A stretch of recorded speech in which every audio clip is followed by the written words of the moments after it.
UTEP athletics has been at the center of attention and discussion over the past couple of weeks. In response to that, the Prospector Podcast, episode 5 of season 14, gets ready to host none other than the athletic director, Jim Center, who in December of this year would have concluded his 9th year as boss of the UTEP Miners Athletic Department. Watch this episode to learn about the present and future of UTEP athletics as they get set to transition to the Mountain West. Alongside Kristian, Hernandez, and Cameron Mason, who will be co-hosting today, I'm Sebastian Perez-Navarro, and you're watching the Prospector Podcast.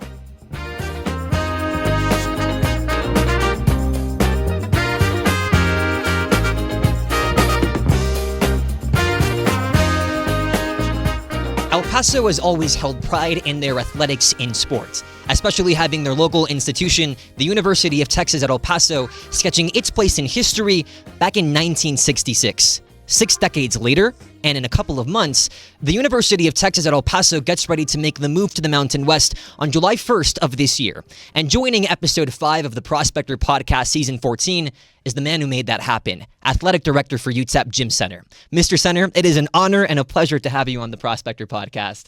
Well, thank you. It's a pleasure to be here in this high-tech environment that we're setting right now. It's a nice classroom. Shout out Brady Ramirez, by the way. She's in charge of this entire setup. And also on the table, Kristian Hernandez, our sports editor, and Cameron Mason, our audience and engagement editor. Mr. Center, we first would like to learn some background about you. You started your career as an associate athletic director back in Idaho from 2000 to 2003. I feel like the beautiful thing about sports is that there's so many different options to choose from. I, for one, consider myself the most unathletic person on this campus, and I still fiddled my way into some sort of sport. Mr. Center, what inspired you to take on the administrative side of sport? So I think you have to go all the way back, for me, to a time when I'd been out of high school for 2 years. No one in my family had ever gone to college before, and I had the opportunity. I was working manual labor jobs at that point in time, and I had grown up on a farm, milking cows, raising hogs, so I thought I was going to be a farmer.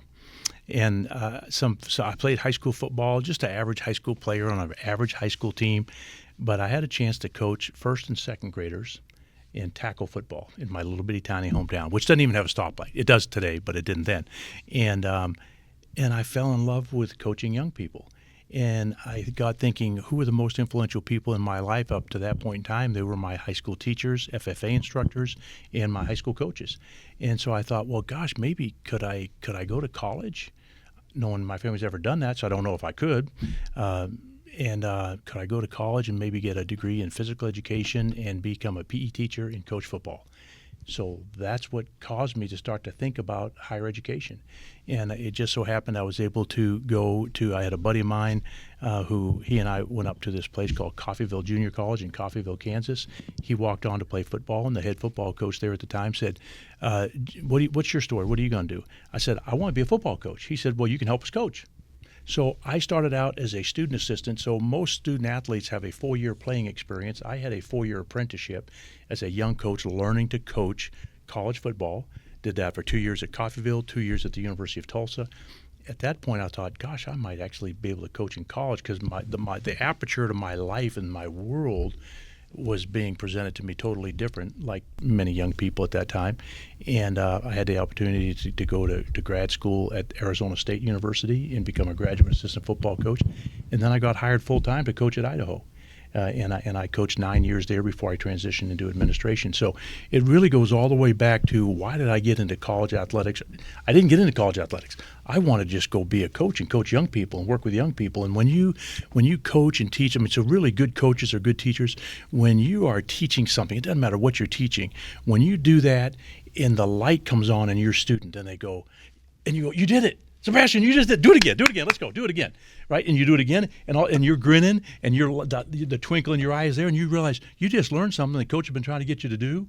It is so doggone rewarding. And that's why I fell in love with it. I'm like, I think this is what I'm called to do, is to be teaching and that type of thing. It just turns out I didn't think I thought I was going to be teaching in high school, right? Instead, I've been teaching in college and now administrating in college. If I can follow up on that, how do you translate your love for coaching to being an athletic director, having to oversee multiple sports instead of one team? So it's different in that the thing I miss today, like anybody will tell you, as you begin to work up your way up the hierarchy in any organization, you have less interaction with what you did on a daily basis because you're supervising more and more things, making bigger and bigger decisions, and it requires a different skill set. But the greatest joy I have, this week I had 3 different student athletes come into my office and sit down, and we got to talk about life after sports and what they're doing and where they're going. So now, oftentimes, when student athletes come into my office, it's usually there's an issue with their coach. The coach is coming to my office saying there's an issue with the student athlete, right? And you feel a little bit like you're a principal at times. And we all know what it's like when you're sitting outside the principal's office, right, Kristian? And and you're just like, and you're just like, oh man, this is gonna be bad, right? You got to talk to somebody in authority, and so I don't get a chance to do that as much as I would like to, because basically my job is about running a business now. Mm-hmm. And was there like any specific moment when you were younger that just drew you into sports, like any like experience that you just remember for sure, like that's on top of your head? Well, describing as I described you guys coaching first and second graders in that tackle football deal when I was being the head coach for that, I mean, that was the most significant one. Prior to that, I was just playing sports because I wanted to be a part of something that was bigger than myself and something I learned a lot about. I enjoyed football. I wasn't very good at it, but I learned it, and I learned the values of being on a team. And when people ask me, why do you do sports? Because short of probably being in the military, I don't know anything that teaches people where you have to sweat and be in pain, push past pain, fatigue, failure. When you get knocked down, I'm talking about literally, physically knocked off your feet, right? And guess what? You got to get back up. You got to get in the game, and so you learn to become a good teammate, to follow orders. You learn to be a part of something that's bigger than yourself. Everybody can't be the starter. Trust me, that's like life, right? Not everybody's going to be the CEO of your organization. We only have one university president last time I checked. She reports to somebody, and all of us report to her, and up through the hierarchy. And so you just get to this place where you realize when you're playing sports, this is preparing me for life. It's like a little bitty, the word is escaping me, but it's like a little mini life, because that's what we're all going to be doing, right? Being good teammates and supporting each other, whether that's your spouse, your kids, your coworkers, your teammates, as you either manage up or you manage down. Mr. Center, I think you so perfectly transitioned us into how players are recruited and scouted today, which takes us to name, image, and likeness. On July 1st of 2021, the sporting landscape changed forever when SCOTUS unanimously voted for change in the sense that athletes can now get paid for collegiate sports. On an email you sent out on March 24th of this year, you called that unprecedented change. To gain some context, how has NIL impacted UTEP athletics over the past 5 years? So I would tell you, to be honest with you, it's not just UTEP athletics. We are going through the largest, probably most disruptive time in the history of intercollegiate athletics. Right now, as we live, we're living through it. And if you can think about if all of us were to go back 150 years from now when the Industrial Revolution hit the world, and if we were trying to navigate that space, what would it be like? Well, that's kind of what we're going through right now in college athletics. So it's changed in so many ways. The things that we have always talked about the value of amateurism versus professional sports. So have we crossed over? We have some student athletes that don't make any money from their name, image, and likeness. We have some that are not getting any rev share money, is the other buzzword. And so they're still amateurs, right? That doesn't mean they can't go out and monetize their name, image, and likeness, because they could if they want to. So we're in this world where basically the world's your oyster, and you can basically do just about anything you want to try to monetize your name, image, and likeness. There's still some guardrails and those kinds of things, but it's unprecedented for us. We're doing things today that 5 years ago would have got us put on the death penalty. If you guys aren't old enough to remember when SMU was put on the death penalty for paying players, right? Giving them cars and all kinds of stuff. Lots of people were doing that at that time. They were the ones that got caught and were made an example of by the NCAA. But at the end of the day, that's how different it is today. Things that 5 years ago would have put this program out of business, we are now have to do, we're encouraged to do. In fact, we better do it, or else we're not going to be a viable athletic department. And I believe like El Paso has a strong family-oriented like community, and many UTEP alumni deeply care about the sources of how things are going with athletics. And I think I've talked to some, and they're willing to contribute to athletics and show their support, how it would be utilized correctly. But from your perspective, is there like a disconnect between alumni and the willingness to help the athletic department? And if so, how are you working to kind of like bridge that gap? Yeah. So here's where I think one of the biggest disconnects are at, in that, first of all, we're an institution of higher education. What are we in the business of doing?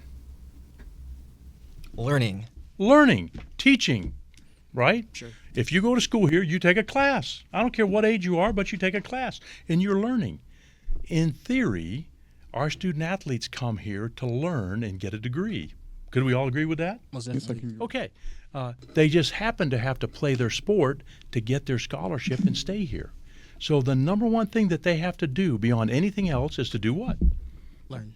Go to school, learn, get good grades, matriculate from one semester to the next year, and get their bachelor's degree. That's the floor. That's the minimum, all right? They just happen to play sports to be able to get their scholarship and help pay for school. And not every kid's on a full scholarship. Many are on partials, right? So my point here is this. Think about this just for a second. If you played on a team and you did not win any games, does that make you personally, Sebastian, a loser? I don't think so. Okay. I think that you raise a very valid point in the sense that collegiate sports gives players a gateway to get their higher education needs, to get their bachelor's degree. And in a way, NIL has kind of put that in a pool where that has been lost in a sense. Exactly.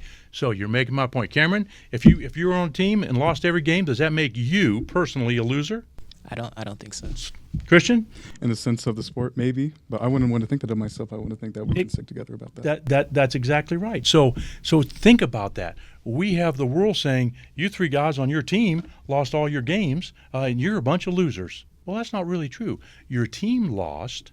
You're not winning as much as everybody would like you to win, but you as human beings are not losers. In fact, I give you all the credit in the world for having a lot of courage to go out there time after time after time, even though maybe your team isn't good enough to beat the competition, right? So people in our society, they have this distorted sense of what student athletes are supposed to be, how they're supposed to represent our university, and so think about this. Every one of us have different innate God-given abilities and talent. And Kristian, let's just say for the sake of this example, you and I are playing one-on-one basketball, and you beat me every single time. But you're 6'8" and I'm 6 foot. And you can jump and put both elbows above the rim, and I can't touch the rim. Who's going to win that contest every single time? Kristian's going to win it, are you not? Okay, so it doesn't matter how hard I try, so the people say, you guys just need to try harder. It doesn't matter that Sebastian's coaching me, and he's coaching me up. Try to do this, try to do that. The dude is 6'8", I'm 6 foot.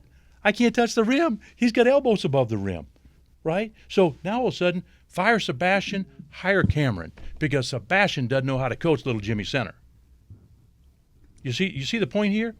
Sometimes we're going to lose because we are not good enough. Any one of us could lose in any contest, the spelling bee, physics, math, name any subject, anything you want to name, and you will not be good enough against somebody at some point in time in your life. That's one of the things that we learn in intercollegiate athletics. You're not always going to be the best at something. You can work hard, you can try hard, and Sebastian, who was coaching me, who got fired because I'm not good enough, and then now Cameron, you're coaching me, and you go, Jimmy, you got to get in the weight room, you got to get bigger, faster, stronger so that you can play and beat this guy right here. And guess what? Oh, okay, I learned to jump 6 inches, 12 inches higher, and I'm stronger. I put in 20 pounds. He's still 6'8". I still am 6 foot. Oh, I'm closer to the rim. You guys get my point here? So I'm trying to get around to say fans are fans, and they're going to be fans, and they want people to win. They get excited about a winner. And what I'm telling you is I have to remain focused on, number one, our student athletes are here to get a degree first. And our job is to make sure they go to class, they're matriculating, they're good citizens while they're here representing our school, and hopefully they can be competitive. And yeah, we want to win. But what I'm telling you now is we've gone from where we could recruit anybody and it's a fair game because anybody could only offer the same thing, which was a scholarship. Vanderbilt scholarship may cost more, but it was still room, board, books, fees, tuition. That's it. Same thing as UTEP's, right? Northwestern, room, board, books, fees, and tuition.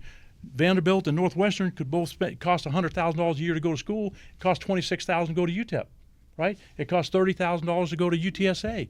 We can all recruit the same player. The only difference now is what? Vanderbilt and Northwestern are probably going to offer more money for their student, and we don't have the same kind of money to offer the student. So we're not even recruiting the same kids. It's about buying players or buying talent, and that's the new world that we live in. So you guys have read, and Sebastian, you probably read in my letter, I said, we don't have a coaching problem. We have a resource problem.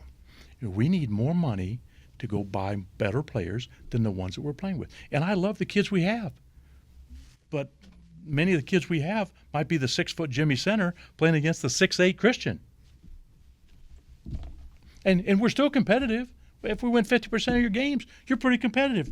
What about if you're 6'8" and I'm 6 foot and we play 10 times, you win 5 and I win 5? I'd say that's pretty dang good, isn't it? We're being competitive, 50-50. We win as much as we lose. It's only when you win 10 and I win none that everybody goes, that's a beatdown. But it shouldn't be a mystery of why it's a beatdown. There's a totally difference in our abilities, right? Physical attributes, skill sets. My question for you is, do you think that now athletes, of course we're talking about team sports, we're all supposed to be a team, we all have to really work together. Do you think athletes are becoming a lot more independent with other new rule sets and everything? Oh, yeah. I think in a lot of ways student athletes have grown remarkably in terms of their knowledge about things just like compensation, like paying taxes, what it means to get a 1099. I mean, there's a lot of things, and even learning and understanding what is this name, image, and likeness. All of us in this room, right? There's 7 of us. Every one of us could monetize our name, image, and likeness. There's nothing keeping us from doing it. Are you doing it? Are you monetizing your name, image, and likeness? I'm trying my best. I'm doing it right now. Okay, good. Sebastian, are you? Hopefully so. Okay, are you getting rich doing it? Unfortunately, I still pay tuition, Mr. Center. Oh, okay. So my point. Well, gosh, you're not very good at it.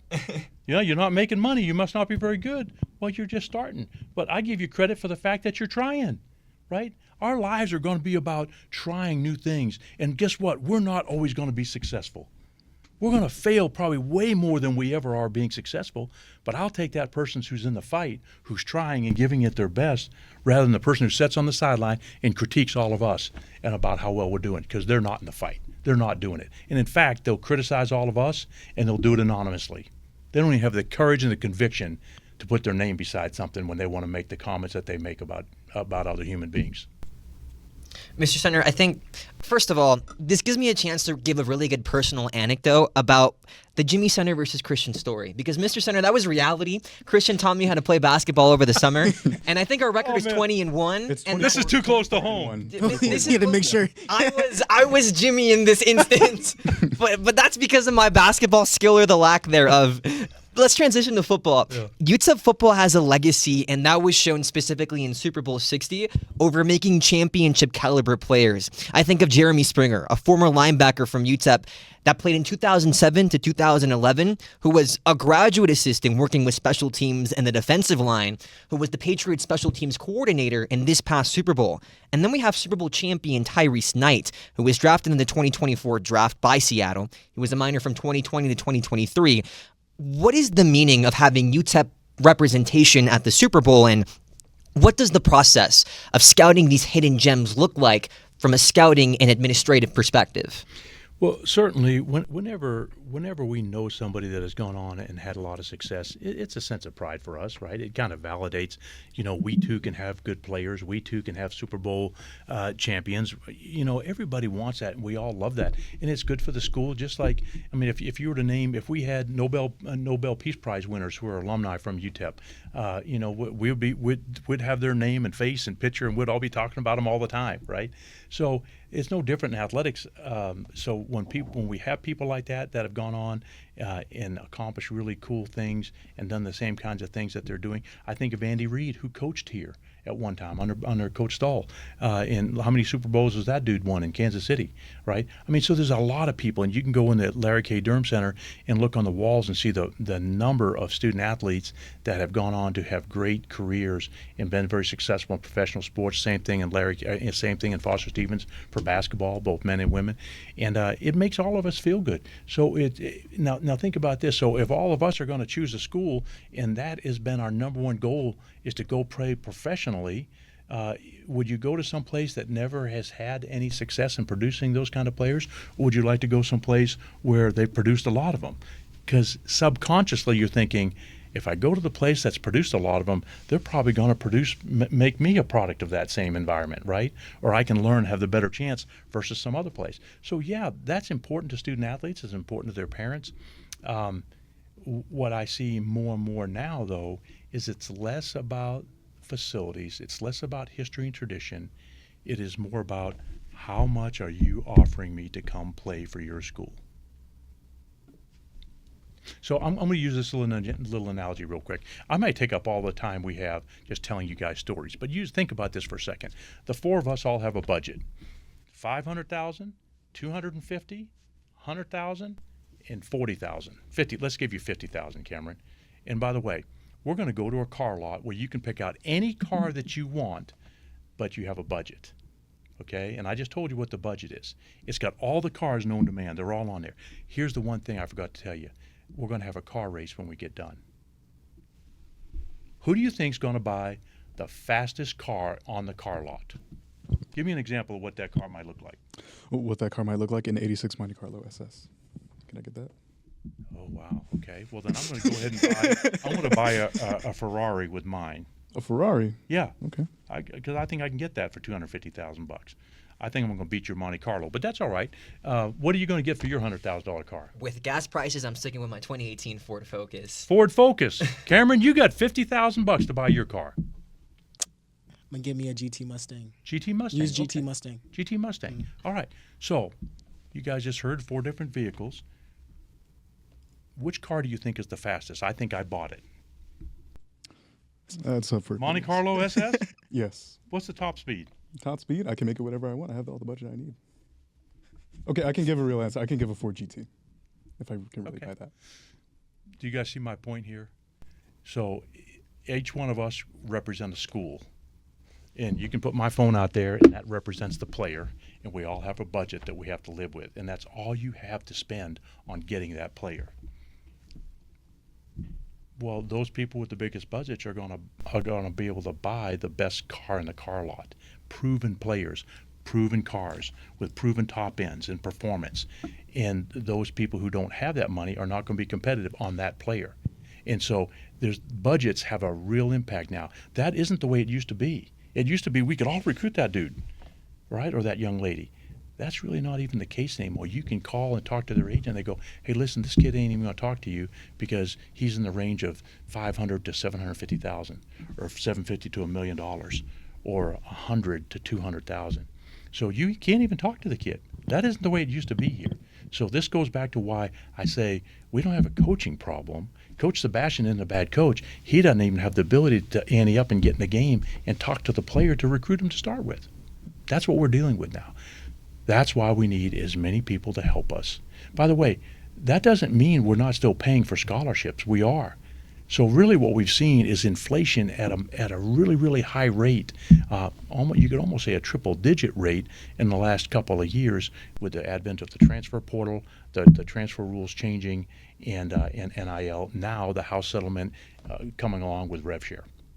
Mr. Senator, to pick up on that point, first, being in this industry longer than we've been alive, Thanks, Sebastian. I think you match up, Kristian. You're the office uncle. Yes, I am. Mr. Senator, do you believe that there is still a distinction between the grit that players are willing to put forth in their sport, as you were attributing to your days in football, where you wanted to play because you wanted to feel the pain, because you felt passion for the game, or do you think that's completely been taken over by capital? I wouldn't say it's completely. There are still players where that matters, and we're trying to figure out if we have 10 players. Let's just say we all have a $100,000 budget, and there's 10 players on the board, and they're all playing the same position, and all of us need one of them. then all of us have got to figure out what player fits for us and our philosophy, right? Who do we like? We like this player better than that player, and we all have the same $100,000 to get them.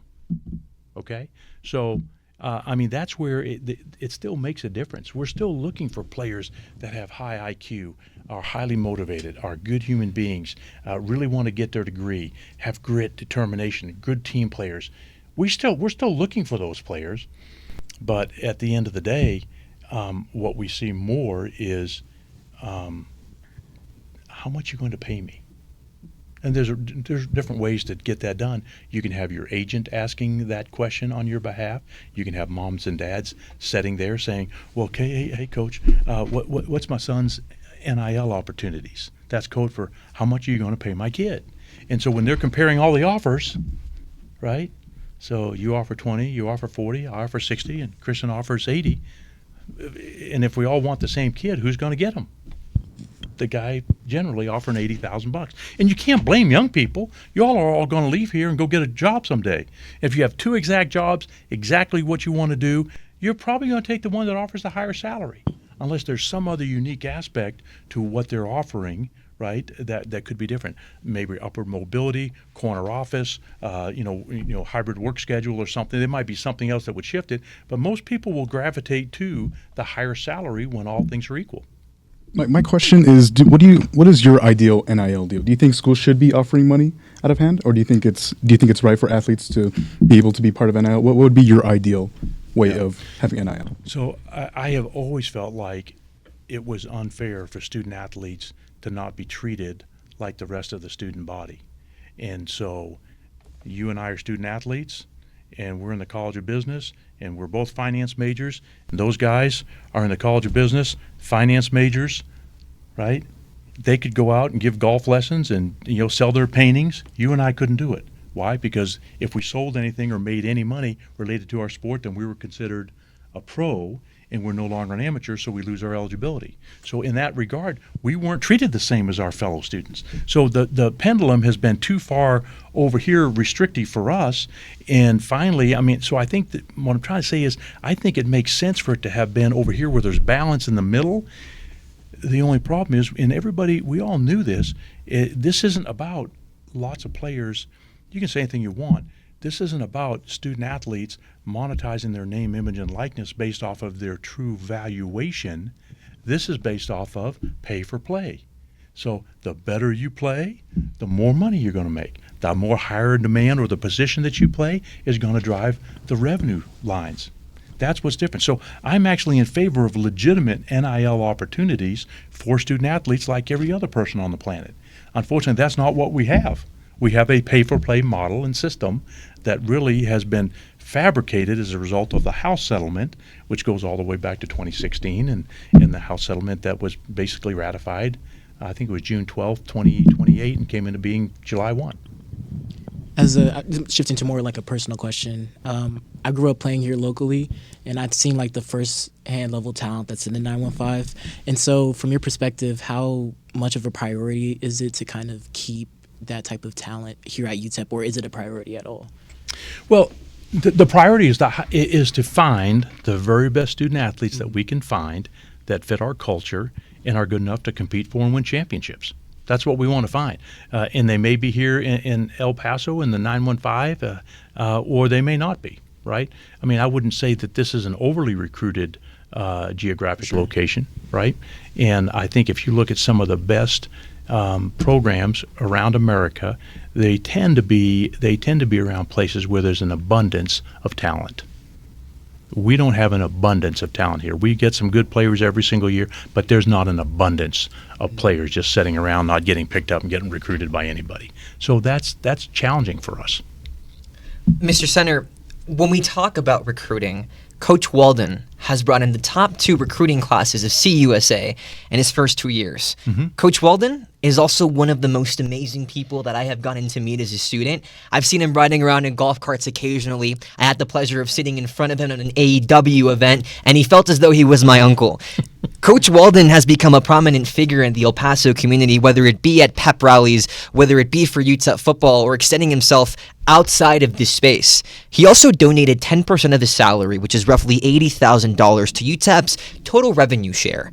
How has the administrative view over Coach Walden evolved now that he enters year 3 of his contract?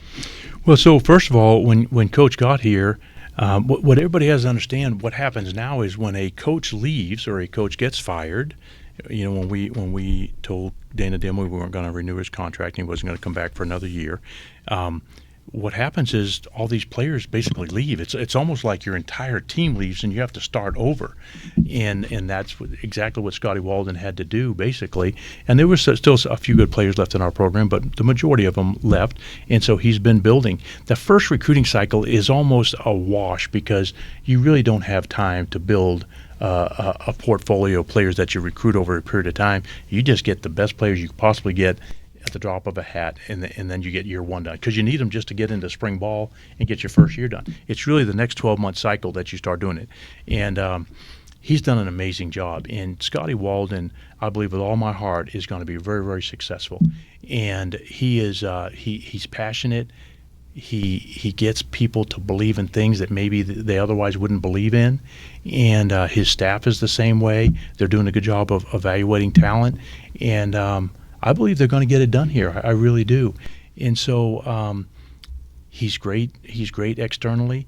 He has put his money up and put his money where his mouth is as it relates to, hey, NIL is important. I want to give some of my salary toward this effort and endeavor, which everybody looks at and goes, wow, that's amazing. Right? I mean, so just think about for a second, if one of us owned a car dealership, Cameron, if you owned a Chevy dealership, would you drive a Ford to work every day? No. No, because people go, dude, what's wrong with you? You sell Chevys. You want me to buy a Chevy, and you're not even in. You're not even buying it. You're not even driving a Chevy, right? So when he says, I believe in this so much and why it's so important, I'm willing to give my money to get this done, then people go, wow, that's impressive, right? And it's pretty cool, and it has inspired a lot of people to step up and help him. Let's shift towards a sport that also holds a lot of importance at UTEP. That is the sport that Kristian Hernandez always destroys me in, basketball. Fun fact, there was a Prospector March Madness tournament. Cameron beat Kristian. I'll let you make your assumptions. This year celebrates the 60th anniversary of the Texas Western College team, who won on March 19th of 1966 and forever changed collegiate sports and sports in general in this country. Mr. Center, you were less than 5 years old when that happened. When did you first learn of this team, their achievement, their historical implications, and how do you feel now that you're an important piece of that very institution? Yeah, obviously I was aware of it long before I ever showed up at UTEP. And what I didn't realize, that I knew that Texas Western College had won the national championship against Kentucky. I didn't realize the significance of the 5 African-American players that started against Kentucky, right? And so I've learned more of that since coming here, and obviously the way that it had a significant impact in our country at a time when, frankly, racial injustice and the civil rights movement was really just getting going. But I think it provided hope for a lot of people of color that, hey, we too can win. We too are good enough to be in college. We too can compete at the very highest level. There's so many things to take away from this. I can't imagine. I know we've all seen the movie Glory Road. I can't imagine how hard it was for those young men to have to deal with all the racism and bigotry and the things that went on during that period of time in their lives. Just young men just wanting to play ball and win and be treated the same as everybody else. So it's remarkable what happened. It really is. And it's one of the things everywhere I go when I say something about UTEP, and you can see people, their minds are kind of turning like, why have I heard that? Why? They go, that's not the school that won the national championship. Yeah. Oh, that's right. So it was Texas Western College. Yeah, that's right. So it's amazing how many people know about El Paso and UTEP because of the Texas Western College team, the 66 team winning the national championship. that history has always put a special spotlight on basketball. Referring to your email published back on March 24th of this year, you raised the valid point that most of funding for basketball goes to general operating expenses. Now that UTEP gets ready to go to the Mountain West, a conference that they're geographically better situated in, how does the flexibility of basketball's budget alter? So we're going to make more money by entering the Mountain West Conference, which is great. We don't get it all. We get a portion of a share in the first year and then some more the next year. But we will be making more money from conference revenue, which is really tied to multimedia or to media rights, right? Our television revenue, which is great. And we're going to be pouring that back into the department in terms of their operating budgets. There are people who will say, listen, when you guys start winning, I'll come. Okay, but what have we been talking about here today? We've been talking about it's about resources, right? So if we have 4,000 people consistently coming to a game in the Don Haskins Center, and we have, let's just say, 8,000 empty seats, if we could sell 8,000 empty seats, right, at $10 a piece, what does that math come out to? Is that $80,000 a game? I think it is. $10 times 8,000. I think it's $80,000, right? I'm not very good at math. I have to take my shoes off and use my toes to count. But what do you think it would be like if we had 15 more games at $80,000 per game? Okay, and let me see if I can do that. So that would be 800,000. That would be like $1.2 million more in revenue if we just had 8,000 people a game come and give us $10. Do you think that would make a difference in buying those Jimmys and Joes in elevating our basketball program, or any sport for that matter, but we're talking about basketball right now? Do you think that would have a difference in the talent that we could purchase to come here and play for us? Absolutely. So those people who don't want to come because they want us to be good will sit there and scratch their head and go, fire Sebastian, the coach. Oh, fire Cameron now because he's not any good either. Oh, that guy can't play. They fire the AD, whoever. The answer is fire everybody. They don't understand it's a resource issue. And so if we want to be good, we need 8,000 more people, buying a ticket, coming to games, so we can use that revenue to buy better players and do all the things that really good programs do. We have some people that are living in yesteryear thinking, well, Don Haskins did it. This is not the Don Haskins era. We can't even get the teams that Don Haskins used to play and do home and homes with to come here any longer. The big boys don't do that. They just don't do it. They buy teams like us. And so it is incredibly challenging to have a high-level team of the likes that UTEP has seen in previous years. But it's been 15, I don't know, how long has it been since we've gone to the NCAA tournament? 20 years? 24 years or something like that. It's been a long time, right? Almost as old. In fact, you guys might not have been alive the last time that UTEP went to a NCAA tournament. Seriously, right? You guys probably aren't, none of you are over 24 years old. So you weren't even alive the last time UTEP went to one. This isn't a recent thing that we're dealing with. This isn't a Joe Golding issue. It hadn't happened in a long time. So we need more resources. How do we get that? We could do it 8,000 people at $10 at a time, or we could get 1,000 people to give us $800. I mean, figure out how to do it. And that's what we're trying to do all the time. So I know this, when we win, and we are going to win, there'll be people that all of a sudden will start showing up. And they really won't have been any of the people that have helped us get to winning. They'll have been waiting in the wings for something good to happen so they can jump on board and do it. And we'll take it. We'll leverage that and we'll use it. But they could help us get there a lot faster if they really wanted. And as far as with the team, it's another year of significant roster turnover for this year. From your perspective, is this more of a reflection of the challenges of rebuilding a program, or concerns about the types of players being brought in and their buy-in to Coach Golding's vision since you stand with him in his coaching? Yeah, so that's an excellent question, and I think it's a fair question. But what I would tell you is, do you think players want to go someplace where you win all the time? As a general rule. Honestly, I don't think so. You don't think players want to go someplace where they win? Okay, let me flip it. Do you think players want to go someplace where they lose all the time? No. Okay, so then the reverse of that is? I think, but sometimes I feel like it depends on their own personal agenda too. So they're okay with the losing. I think there are some that are, yeah, if they get paid enough. right? So, but I would tell you, in all my years of coaching and being in this business, generally people and their parents, players and their parents, want to go someplace where they can win and they can play. Those two things kind of go together. And some players are content to say, as long as I'm starting and I get my touches, it doesn't matter if we don't win, right? Because it's all about me. I don't really want to be on a team like that. You know what I mean? So I've seen it both ways, but I don't think we're getting the best players. We are getting a lot out of the players that we have. But for the most part, I think we don't have enough of the players that are better than the other people that they're playing against. And that's a function of the money that we're spending on NIL and rev share, particularly these last 3 years.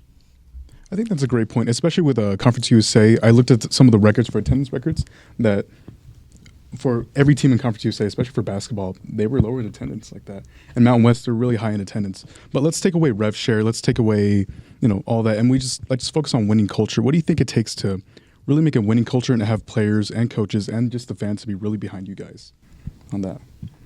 Well, so I would tell you, it all starts with people. Really good coaches who are really good people who understand their craft so they can evaluate talent. They're good when you think about strategy, X's and O's, and being able to apply that. See, there's this misnomer that if a coach has all this expertise and knowledge, that they can always get their players to execute it. That's not really true. Now I think there are some coaches who are really, really special, and it doesn't seem to matter where they go, they get their players to buy in and do it. But at the end of the day, really good coaches will be able to coalesce a culture where people care about each other, they play for each other. But you could do that. We could do that. The three of us could be on that team. We have really good culture. We care about each other. We will give it our all. But if we're not good enough in our skill set and our talent, and we play your three dudes over there, right? Now, we might beat you some. We might go 50-50. But if you're significantly better than we are, we probably are not going to have a winning record against his team. That's just the truth, and we see it over and over and over. And so we've got to obviously hire good coaches. They've got to hire good assistants. We've got to be able to give what our student athletes need to get bigger, faster, stronger. So we're talking about student athlete development. You've got to have the tools to develop them when you do that. And then at the end of the day, when you play against people, you got to get your kids to play at a high level and to maximize their talent, the scheme, the ability, and if you're playing someone that's like you, hopefully you're better than they are. In other words, your coach makes the difference because of their coaching acumen. The players make the difference because they play just a little bit, 5, 7, 10% harder than the opponents that they're playing against. It means more to them. We have more team cohesiveness and love for each other than your three dudes, right? But there is a point when talent matters. And that's where we probably don't have enough talent on our teams to be able to win at a high level.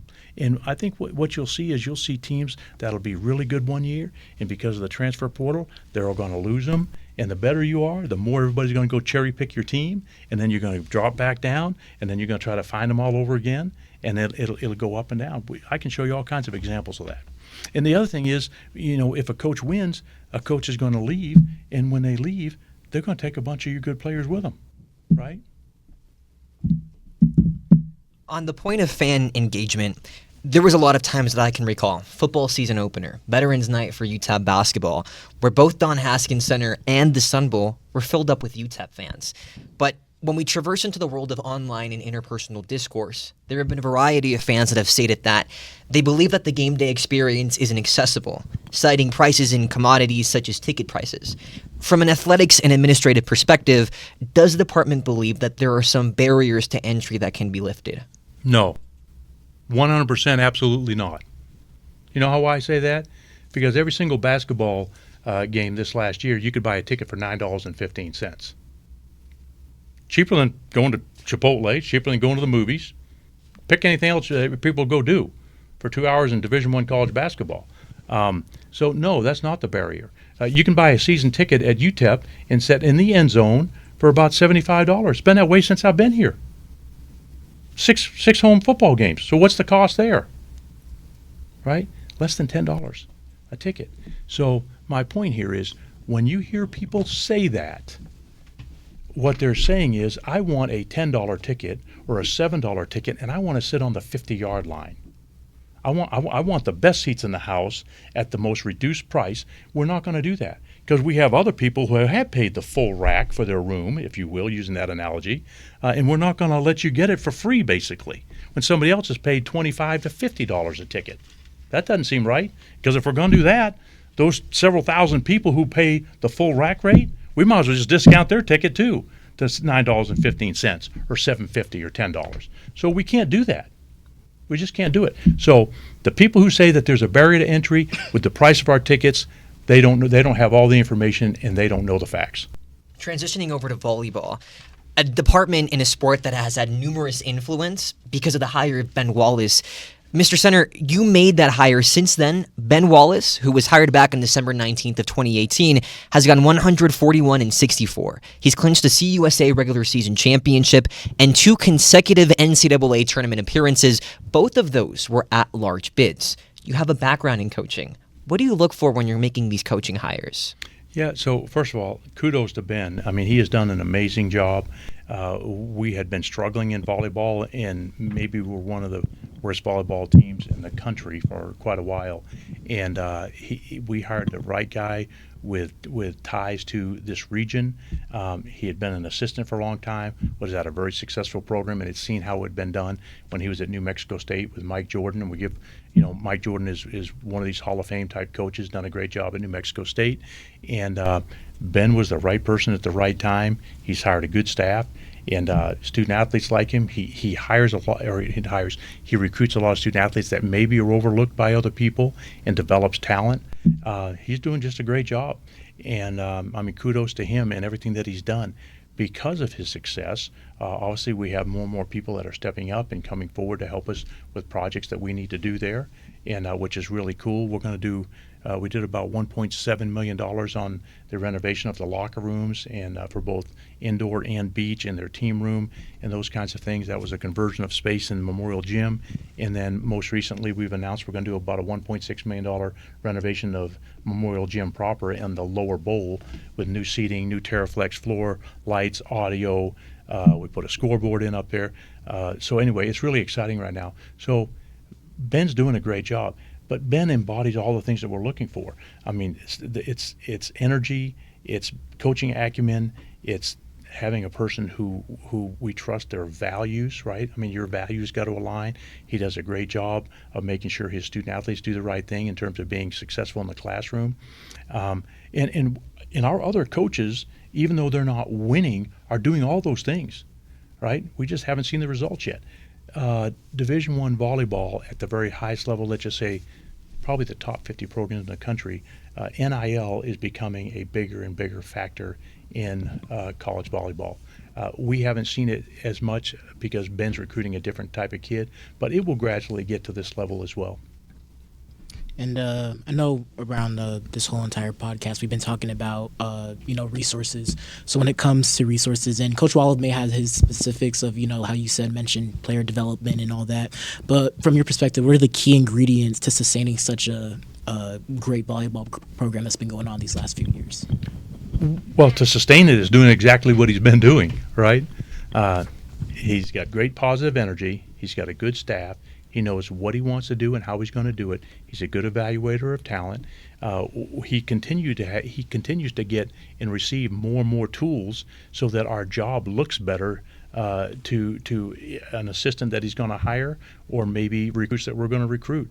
And so once again, good players, more of them want to come here because he's winning.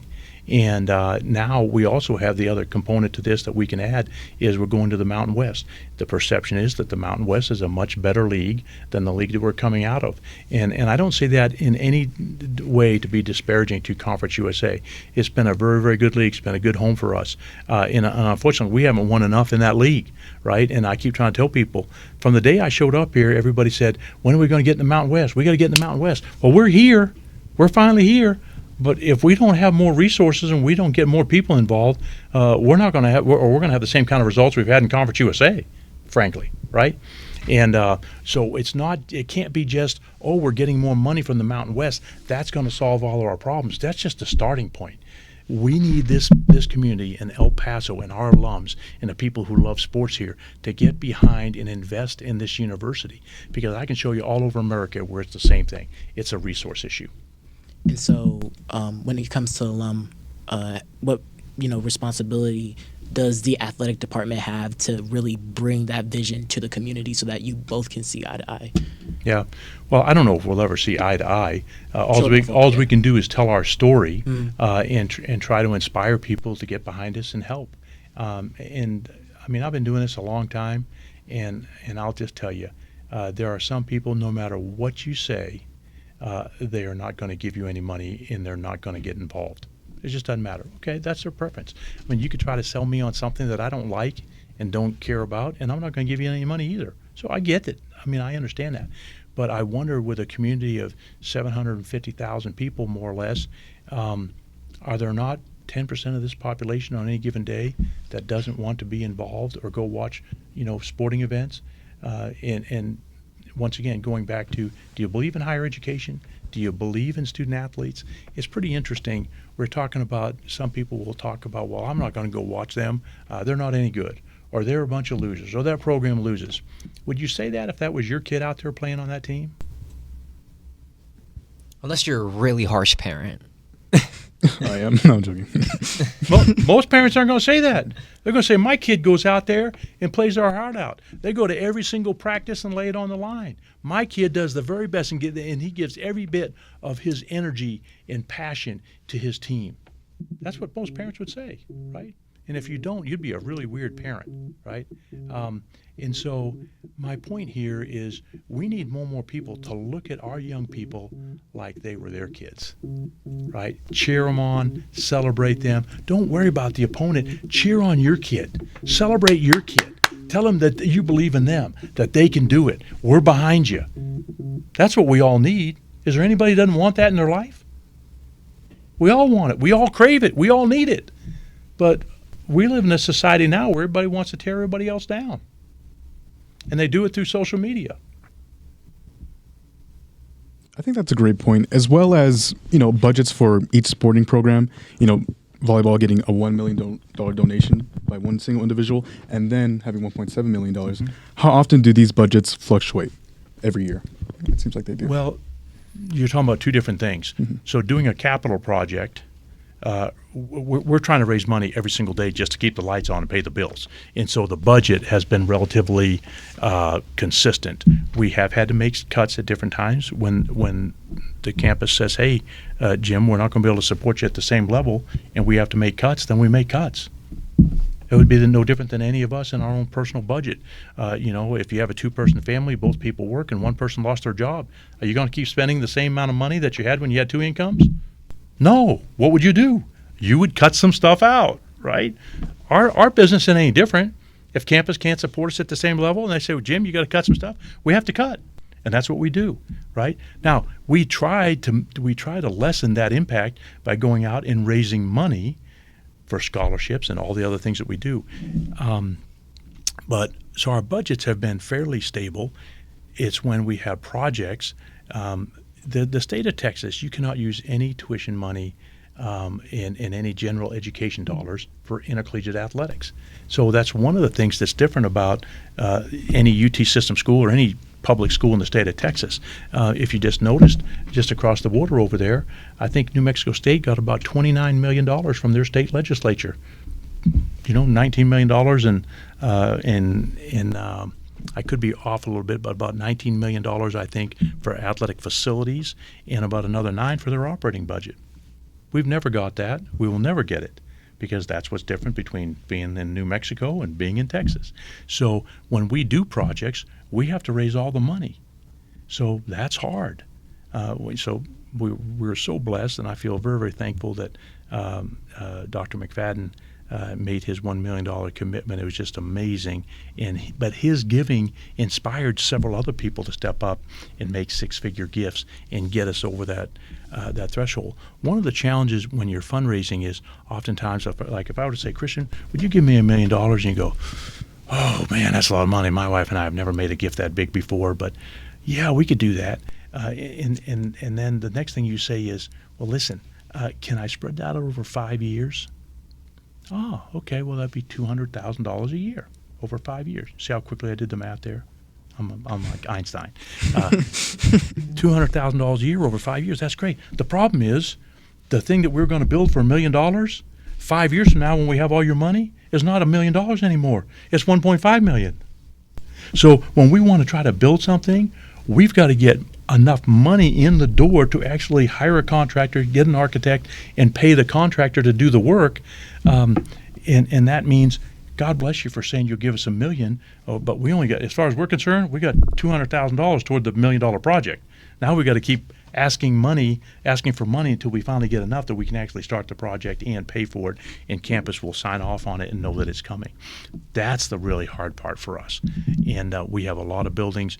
My predecessor, Bob Stoll, did a really good job with a lot of different things, and yet we still have a lot of deferred maintenance on different buildings and projects, and we have aging infrastructure, and all those things need to be addressed. When you're building something new, people tend to be more excited about it, and it looks pretty, and it's kind of sexy, and it's bright lights and tinsel and mirrors and shiny and new.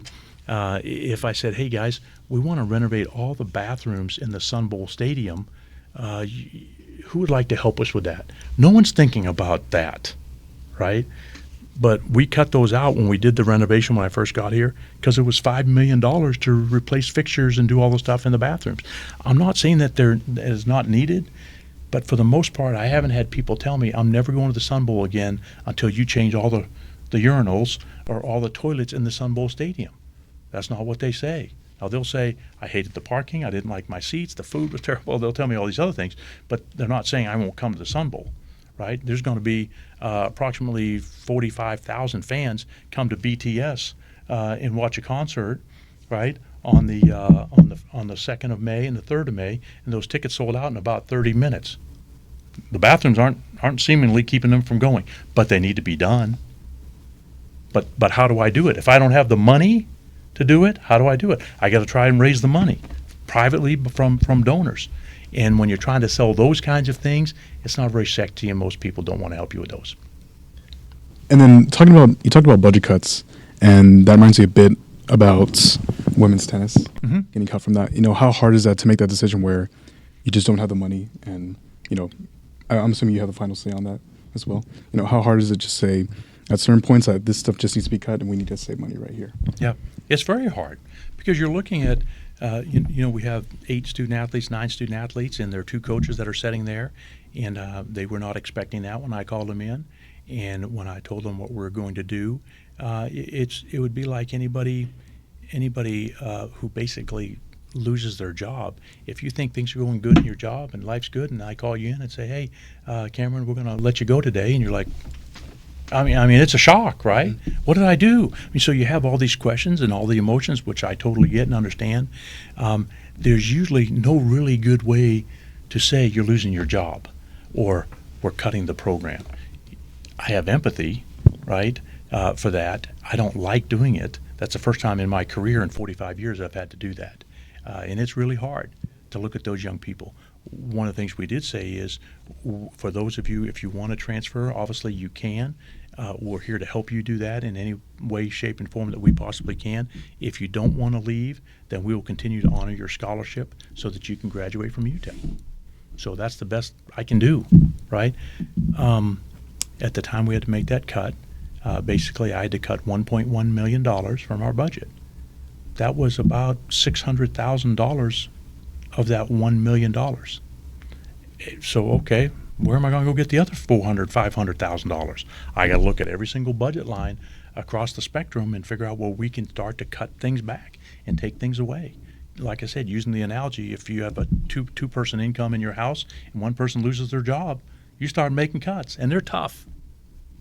That's what I had to do. That's part of the challenge of being a leader. It's always fun when everything's good, but when it's not good, suck it up, man. You gotta do what you got to do, and hopefully you can do it in a way that people understand it's not what you want to do, but you have to do it. This year on February 2nd, El Paso County signed a proclamation to recognize February 5th as National Girls and Women in Sports Day. Most recently, Mandy Pulido, the former Director of Student Athlete Development and Sports Administrator for volleyball, was promoted in the department, elevating to Associate Athletic Director and Senior Women Administrator this April. Mr. Senator, with volleyball's growing influence, how much has women's sports at UTEP grown as you now get set to complete your 9th season at the helm? Well, we've added beach volleyball was one thing that we've added. Of course, we've dropped women's tennis. Now, the beach volleyball roster has about 20 women on the roster. I can't remember if it's 18 or 20 now that we have roster caps, but let's just say it's 20 for the sake of this description. And we had 8 women on the tennis team. We are looking continually to how we can add more and more women. We've been adding 2 to 4 scholarships each year for the last several years that have been given to women's sports. We could probably give right now probably another 50 to 70 scholarships for women. We could fund that many more scholarships, which we'd like to be able to do. Why don't you think I do? Why don't I do that? What do you think the answer is? Why don't I just give them the money? I don't like women? Do you think that's the reason why? No, you guys are all being tight-lipped. No, I love our female student athletes. Why don't I do it? It's because I don't have the money to do it. I could do it, but I can't because I don't have the money. Let's go back, see rule number 1. If we sold 8,000 more tickets at $10 a pop, do you think I could offer another 20, 30, 40, 50 scholarships a year? Sure I could. Why don't I do it? Because I don't have the money. So where do you get the money? You sell tickets, sell sponsorships, you ask people for money and fundraising, and you get what you can get out of your conference for revenue distribution for multimedia rights and those kinds of things. So it's this vicious circle. I get asked all the time, why don't we have a baseball team? Why don't we have a men's wrestling team? Why don't we have men's soccer? What do you think the answer to that is? Money. Money. Now, that's a two-headed snake because it's not just the money. Because, Kristian, if you said, listen, Jim, what's it going to take for a baseball program? I tell you, it's $1 million to $1.5 million bucks a year. That much? Yeah, it is. By the way, we haven't built a facility. So we don't have a place to play. Now, maybe the Chihuahuas let us go down there and play or whatever. But if you said, I'll fund $1.5 million for the baseball deal, so you're going to do it in perpetuity? Oh, well, I mean, like forever? Yeah, that's what perpetuity means. Because without it, how would I pay for $1.5 million every single year to have a baseball program that you want me to have? I don't have the money, so we don't have it. The second part of that is, if we added a men's baseball team, we would have a problem because we got further away from Title IX and gender equity. So if we had 30 men's baseball players, I need to add another 30 women to offset the men that we just added. So, Kristian, it's really not $1.5 million. I need $3 million a year, and we'll add your baseball program and another sport that has 30 women so that we haven't gone backwards in Title IX and gender equity. So I need $3 million a year in perpetuity. So that's why we don't have it. See, people don't understand. These are the parameters with which we operate. So there's the law in Title IX.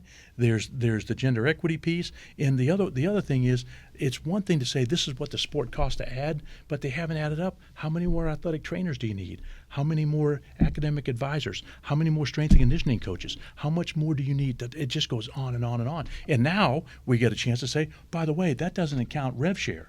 So you're going to give me $3 million a year, one for a baseball team, one for 30 women. And by the way, now we have to compete because you want us to be good, don't you? I would hope so, yeah. We need to go out and have a bunch of money to buy players because it's not just about giving scholarships. That ain't good enough. You got to buy them. That's the challenge that we have. So we've made some good progress. We're nowhere near where we want to be.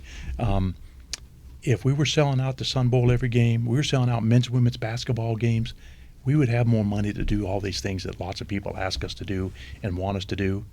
It just takes money. It's a resource issue. On the resources that are available, how proud is the department of the volleyball squad? And at least in your opinion, do you believe that El Paso, with volleyball's recent success, is becoming a volleyball city, as the term has been coined by the team? Oh gosh, we are very, very proud of them. And they're not the only team that's doing good, though. I mean, our women's rifle program is in the top 10. right? Our women's golf program has had several significant finishes in the last couple of years under Steve Sims' tutelage. Our men's golf program has played for the conference championship the last 2 years in a row. We think we'll be right there again this year. Haven't won the championship, but we're playing for the championship. And so we have other sports that are doing good, and we have some that aren't doing as good, and we got to get them better. Yeah, but yeah, this I think more and more people are being exposed to UTEP volleyball. The sport of volleyball is growing nationwide. There's no question about it. Some of the best female athletes are gravitating to the sport of volleyball, and it's really fun to see. And if somebody hasn't came and watched our volleyball team play, come to Memorial Gym and watch these young ladies. They're very, very talented, very athletic. They play at a high level. They're very competitive. And Ben has gotten his program to a place where we're even getting some Power 4 programs to come here, just like tomorrow, University of Arizona is going to be here and a couple of other good programs. That's really cool to see. People respect what he's done and how good our program is. Mr. Center, to ask a more personal question before we end off this episode, everyone has dream jobs. I'm pretty sure it's safe to say that you're living yours. Mm-hmm. But everyone has dreams within those jobs. Mr. Center, what we want to know is what achievement, and this could be at any level of any sport, would have to happen or go down to the point where, to put it in a metaphor, Elvis has left the building. Oh my gosh. In the time that I've been doing this as a coach and an administrator, right, an assistant AD to an associate AD to now an athletic director. This is my third athletic director's job. I just can't name one thing. There's been a lot of championships I've been a part of as a coach and as an administrator. It's pretty neat and pretty special when you see teams that overcome adversity or they do something quite remarkable. One thing that's kind of remarkable in my mind is when I was at the University of Colorado and we had left the Big 12 and went to the Pac-12. And in the first year, our men's basketball coach, Tad Boyle, who's still at CU, we went and played whatever I can't remember the name of the arena downtown LA. But anyway, we went there and played, and we won the Pac-12 basketball tournament in our first year. That was pretty remarkable because no one thought that we could do that, and our team was probably ranked somewhere in the middle of the league that year. And we went there, and it was just one of those magical times when we had a bunch of students that had gone there, and our fan base had gone there, and it just all came together for 4 games. They had to win 4 games to win the championship, and they did. And then we went to the NCAA basketball tournament, which was pretty cool. But so there's moments like that tucked in throughout my entire career as a coach and administrator that you get a chance to experience. And when you see people, it's kind of like I talked about when we started this podcast, when you see the light come on somebody's eyes, like, man, they got it. And they realize, man, this is all paid off. I mean, I've been working so hard and it finally paid off. Just to be able to stand there and take it all in and soak it up, and the cheering and the adulation and the self-satisfaction of a job well done, it's pretty special. Mr. Center, thank you so much for your time, and thank you so much for joining episode 5 of the Prospector Podcast. A huge thank you to our crew, Tori Adler, who is directing today, our camera people, Nate Flores and Adriana Quinones, and a huge thank you to our co-hosts, Cameron Mason and Kristian Hernandez. My name is Sebastian Perez-Navarro. We had the athletic director, Jim Center, on. Thank you so much again. We're going to keep it rolling on the Prospector Podcast throughout this entire season. Episode 6 will be on the way real soon. But for now, at the Prospector Podcast, we're over and out.